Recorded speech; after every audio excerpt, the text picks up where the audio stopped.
Hey Canucks fans, the Canucks have won a game. They snapped their 4-game losing streak, snapped the 4-game winning streak of the Winnipeg Jets. The Canucks with a dominant 4-0 victory over Winnipeg in Winnipeg. Here's my extended post-game recap.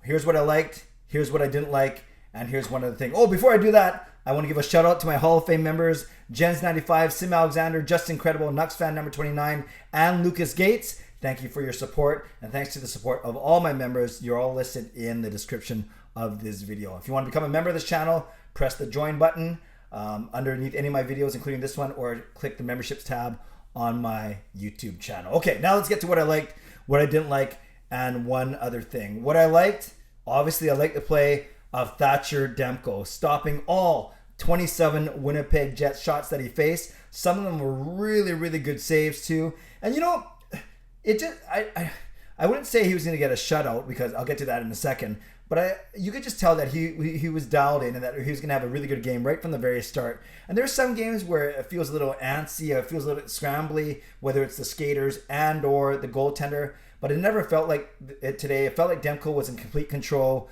even though I sat him in my fantasy league. I'll talk about that in a second. But I'm very happy for Demko. A solid game for him.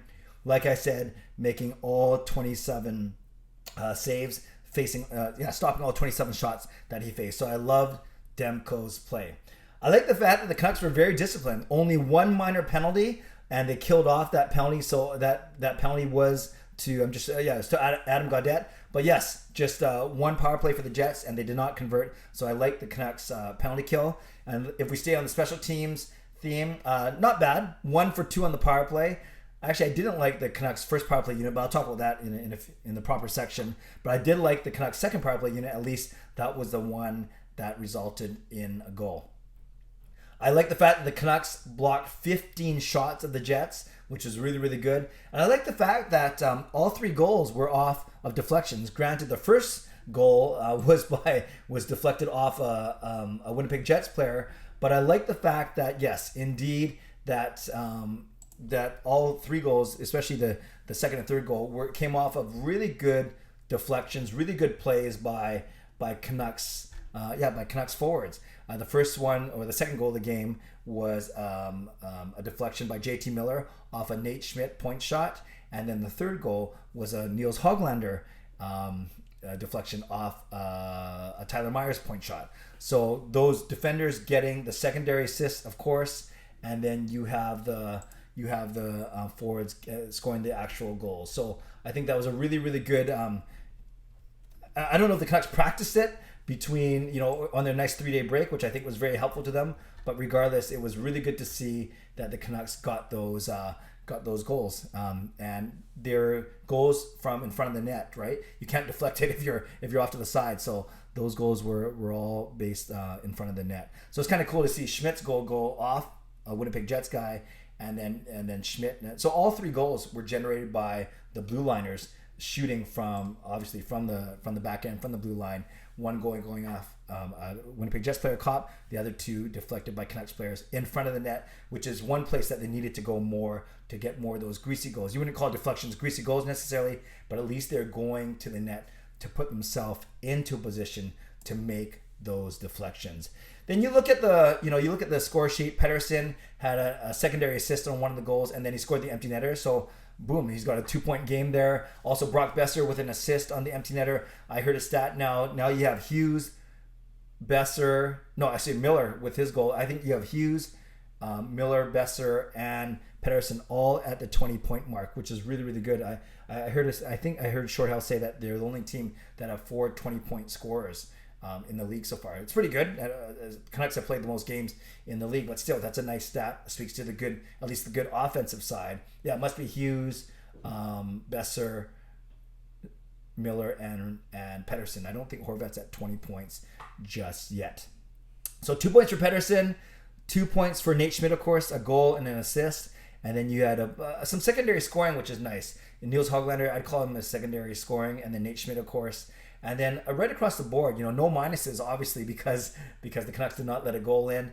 And then I'm just looking at some other stats here. No one really jumps out in the shots or the hits standpoint. But I guess from a team standpoint, I do like the fact as well that the Canucks held on to the lead, which is really, really good.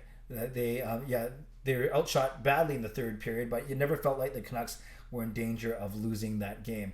And I guess the good thing is the ice time was nicely spread out. You can do that when you're up 3 goals in the third period. So every forward got at least 10 minutes of ice time. You know, Roussel, McEwen, and Beagle, the fourth line, they were the low men, but they still got their 10 minutes of ice time. It's better than the 3 minutes that Jace Harlett got or the 6 minutes that McEwen's used to getting. So 10 and up for all the forwards and the D. No one played more than 23 minutes. Just Quinn Hughes did that, 23 minutes.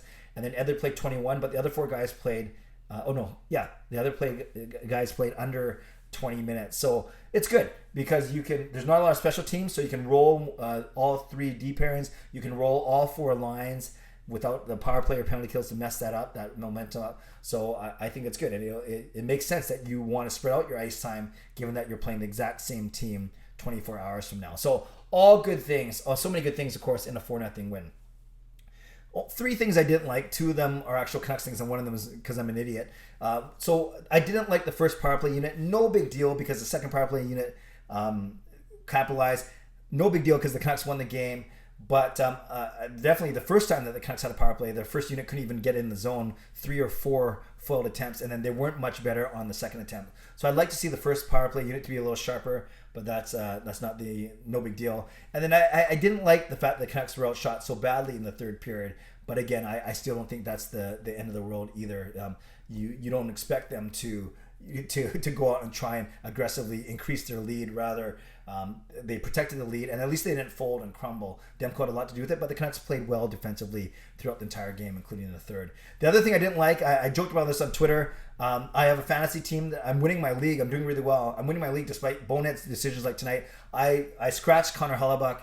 And I dressed Connor Hellebuyck and I scratched Thatcher Demko. Whereas if I went the other way, I would have got 5 points from Demko for winning, 2 points for win, 3 points for a shutout. So I would have had 5 points instead of the big fat 0 I got from Hellebuyck. But at least I have Besser, Miller, Hughes, Pettersson, and Myers even on that team. So I racked about 6 or 7 points between those guys. So all was not lost. But a lot of people were bugging me about having such little faith, I should say.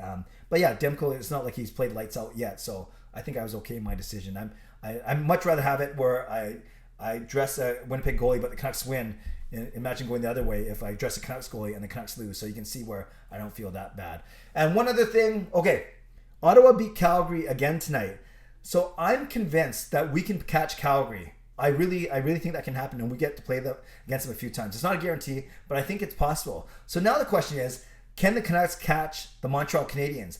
Easier said than done, but I'm not giving up on the playoffs yet. Yes, it's unlikely, but I'm really excited with the way the Canucks play. Now, won't make a difference if they lay an egg tomorrow. I don't expect them to lay an egg tomorrow. I'm excited to see what they do when they play against the same Winnipeg Jets tomorrow night in Winnipeg. But the Canucks have won both games against Winnipeg in Winnipeg. They've lost the 2 in Vancouver, but we'll see what happens tomorrow. So there's what I liked. A lot of things in a 4-0 win.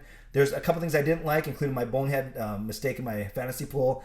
And then one other thing, perhaps the Canucks playoffs hopes are not dead yet. Come join me in a few minutes, 20 minutes from now, 8 o'clock on my post-game live stream on YouTube. Would love to chat with you. I'm so excited that we'll be chatting about a Canucks win. I'd love to know, what did you like? What didn't you like, if anything? And what's one other thing you want to tell me about tonight's game or the Canucks playoff chances? Leave a comment below. I love to read, react, and reply. Subscribe if you'd like to. Like this video if you'd like to. Become a member of the channel if you'd like to. Stay safe, stay healthy, take care of yourselves, and take care of each other. Have a great night. God bless, and Go Canucks Go.